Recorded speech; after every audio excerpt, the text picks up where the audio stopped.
बिहार में भ्रष्टाचारियों की अब खैर नहीं। एसडीओ, सीडीपीओ, मुखिया, मजिस्ट्रेट, फॉरेस्टर की उड़ी नींद। 8 भ्रष्टाचारियों पर निगरानी ब्यूरो कसेगा शिकंजा। 4 करोड़ 14 लाख की संपत्तियां होगी जब्त। जब से बिहार में एनडीए की सरकार आई है, तब से भ्रष्टाचारियों की नींद उड़ी हुई है।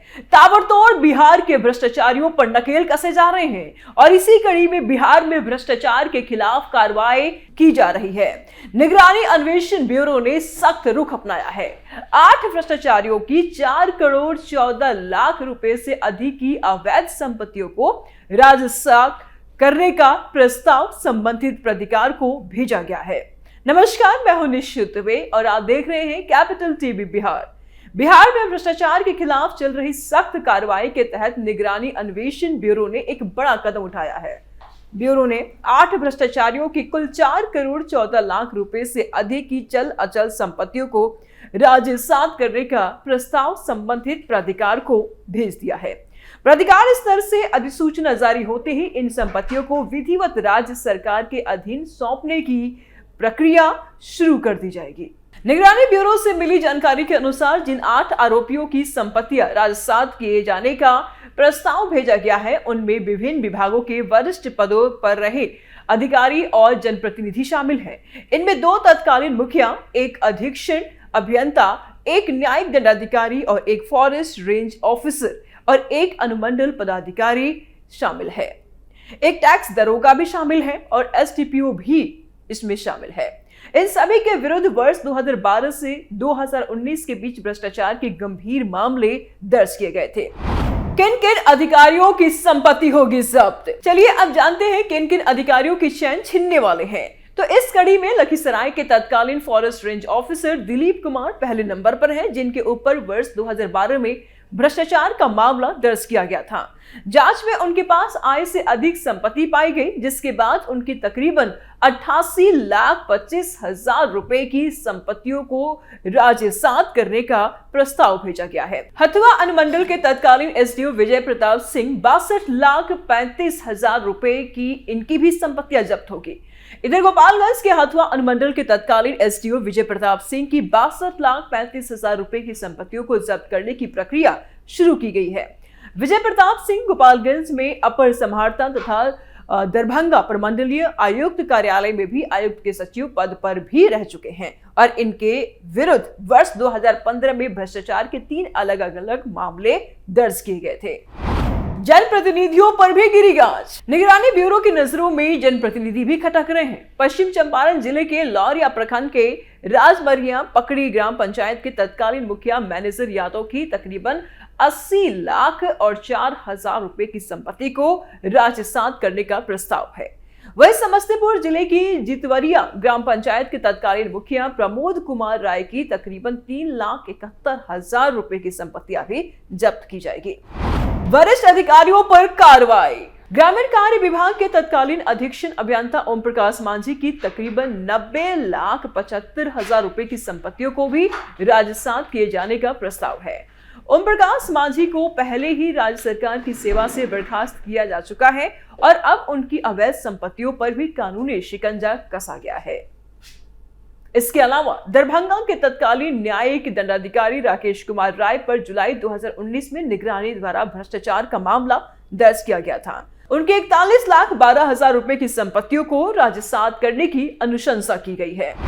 अन्य आरोपी भी है सूची में मोतिहारी नगर परिषद के तत्कालीन टैक्स दरोगा अजय कुमार गुप्ता का नाम भी शामिल है, जिनकी 34,62,000 रुपए की संपत्तियां जब्त की जाएंगी। वहीं पटना ग्रामीण की तत्कालीन एसडीपीओ फुलपरी कुमारी की 12,76,000 रुपए की संपत्तियों को भी राजसात करने का प्रस्ताव भेजा गया है। अब तक 97 करोड़ की संपत्तियों पर कार्रवाई हुई। निगरानी ब्यूरो के अनुसार अब तक 119 मामलों में लगभग 97 करोड़ रुपए की संपत्तियों को जब्त किए जाने का प्रस्ताव भेजा जा चुका है। इनमें से 66 मामले 57 करोड़ रुपए के प्राधिकृत पदाधिकारी के न्यायालय में लंबित है, जबकि 32 मामले 20 करोड़ 80 लाख रुपए के मामले हाईकोर्ट में विचाराधीन है। इसके अलावा संपत्ति राजस्थान के 2 मामले सुप्रीम कोर्ट में एसएलपी के रूप में लंबित है। निगरानी ने बताया कि अब तक 11 मामलों में तकरीबन 6 करोड़ रुपए की संपत्तियों को अंतिम रूप से राजसात किया जा चुका है। वर्ष 2025 में अब तक 8 मामलों में संपत्ति जब्ती का प्रस्ताव सौंपा गया है।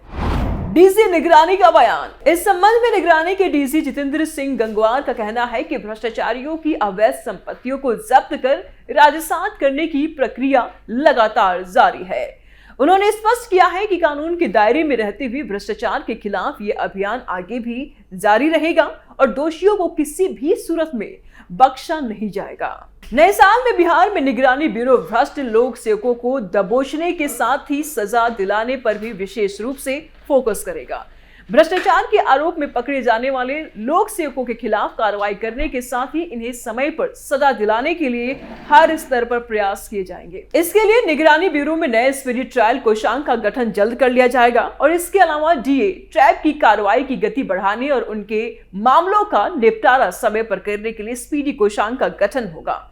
31 दिसंबर 2025 को डीसी जितेंद्र सिंह गंगवार ने निगरानी ब्यूरो कार्यालय के सभागार में आयोजित प्रेस वार्ता को संबोधित करते हुए कहा था कि नए वर्ष में खास तौर से तीसरी पहल भी की जा रही है और इसके तहत नए डिजिटल तकनीकों से लैस एक नए भवन का निर्माण कराया जाएगा।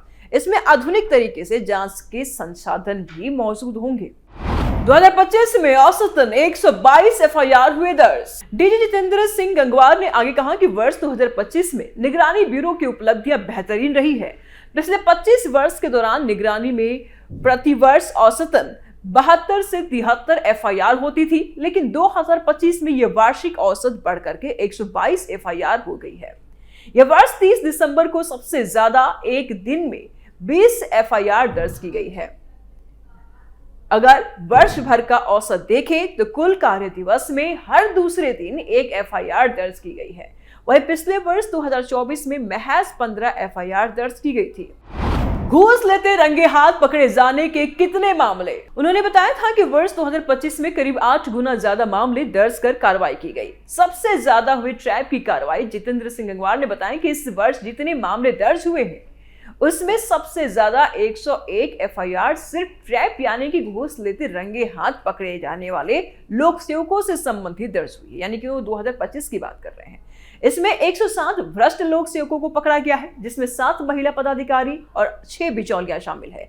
यह कुल दर्ज मामलों का तकरीबन 81 से 82% है और इसमें 37,80,300 रुपए घूस की राशि के तौर पर जब्त की गई है। वर्ष 2024 में महज 8 मामले इससे संबंधित दर्ज हुए थे। हर महीने औसतन ट्रैप की 8 से 9 कार्रवाई। डीजी ने कहा कि अगर पिछले 25 वर्ष में दर्ज हुए ट्रैप के मामलों का वर्षवार औसत देखें तो यह 47 एफआईआर का है, जबकि इस वर्ष ये औसत शतक से अधिक यानी कि 101 है। प्रत्येक महीने औसतन 8 से 9 कार्रवाई हुई। 2025 में जो ट्रैप की कार्रवाई की गई उनमें से 24 मई को एक लोक सेवक को 3 लाख रुपए घूस लेते और एक अन्य लोक सेवक को वॉशिंग मशीन के साथ राशि घूस लेते पकड़ा जाना है। निगरानी ब्यूरो के इतिहास में संभवतः पहली बार ऐसा हुआ है कि एक ही दिन में 27 अगस्त को ट्रैप की 4 कार्रवाई अलग अलग जिले जैसे कि औरंगाबाद, खगड़िया, दरभंगा और भोजपुर में अलग अलग विभाग के पदाधिकारियों को लेकर के की गई और इसके अलावा 17 दिसंबर को एक ही दिन ट्रैप के 2 और डीए की 1 कार्रवाई की गई। डीए केस में दोगुनी हुई कार्रवाई। डीजी ने कहा कि डीए यानी कि आय से अधिक संपत्ति के मामले में 2024 में सिर्फ 2 एफआईआर दर्ज हुई थी, जबकि 2025 में 15 भ्रष्ट लोक सेवकों पर मामला दर्ज कर कार्रवाई की गई है। यह कुल कार्रवाई का करीब 12% है और इन सभी मामलों में 12 करोड़ 77 लाख रुपए की अवैध संपत्ति पकड़ी गई है। अनुसंधान पूरा होने पर इस राशि में बढ़ोतरी होने की संभावना है। सभी डीए के मामलों में सबसे बड़ा केस भवन निर्माण विभाग के कार्यपालक अभियंता पर 2 करोड़ 74 लाख रुपए का डीए केस का है। अलग अलग विभाग के अधिकारियों पर हुई कार्रवाई। इसके अलावा राजस्व एवं भूमि सुधार विभाग के 4, ग्रामीण कार्य विभाग के 3 और पुलिस महकमा के 2 पदाधिकारियों पर कार्रवाई की गई है। अगर डीए के मामले में पिछले वर्षों का औसत 8 एफआईआर सालाना का था, जबकि इस बार इससे दोगुना 15 मामले दर्ज किए गए हैं। उन्होंने कहा कि पद के गलत दुरुपयोग से जुड़े मामले यानी कि एओपीए में पिछले वर्ष 5 मामले दर्ज किए गए थे। इस वर्ष 6 मामले दर्ज हुए हैं और इसमें धीमी प्रगति की मुख्य वजह संबंधित पदाधिकारियों पर विभागीय कार्रवाई करने से पहले इसके लिए उनके विभाग से अनुमति लेने का नया प्रावधान है। निपटारे की दर तेजी से बढ़ रही। डीजी ने कहा कि निगरानी ब्यूरो में लोक सेवकों के खिलाफ चल रहे जांच के मामलों के निपटारे की गति भी काफी बढ़ी है। 2020 में 17 नए मामले दर्ज हुए और 23 का निपटारा हुआ। 2021 में 13 नए मामले दर्ज हुए और 62 का निपटारा किया गया। वहीं 2025 में 80 मामले दर्ज हुए और सर्वाधिक 121 का डिस्पोजल किया गया। पिछले वर्षों तक निगरानी से सजा दिलाने में औसतन 12 से 13 वर्ष का समय लग रहा था, परंतु अगर देखा जाए तो इस वर्ष से इसी कम कर दिया जाएगा। आने वाले समय में सजा दिलाने की रफ्तार बढ़ाने के लिए स्पीडी ट्रायल की व्यवस्था की जा रही है। इसकी कमान डीआईजी 2 मृत्युंजय कुमार संभालेंगे। नियोजित शिक्षक मामले में अब तक कितनी एफआईआर? नियोजित शिक्षकों से जुड़े मामले की जांच के बारे में डीजी गंगवार ने कहा कि साल 2016 से ये जांच चल रही है। अब तक शिक्षा विभाग ने 6,56,595 सर्टिफिकेट निगरानी ब्यूरो को जांच के लिए दे चुकी है और इस जांच में अब तक तकरीबन 1711 एफआईआर दर्ज की गई है, जिसमें तकरीबन 2916 शिक्षकों को अभियुक्त बनाया गया है। इस वर्ष 130 एफआईआर दर्ज की गई है। बहरहाल जो भी हो, लेकिन नई सरकार के नए साल में भ्रष्टाचारियों और घूसखोरों की मिट्टी पलीत होने वाली है, तो सावधान हो जाए भ्रष्ट अधिकारी, क्योंकि साल 2026 इनके लिए शनि की 7.5 से कम नहीं होने वाली है। कैपिटल टीवी बिहार की स्पेशल सीरीज में बस इतना ही। जानकारी कैसी लगी कमेंट बॉक्स में जरूर अपनी राय दें। वीडियो को लाइक करें, चैनल को सब्सक्राइब करें और ज्यादा से ज्यादा इसे शेयर करें। जल्दी मिलते हैं नए अपडेट के साथ, तब तक दीजिए हमें इजाजत। नमस्कार।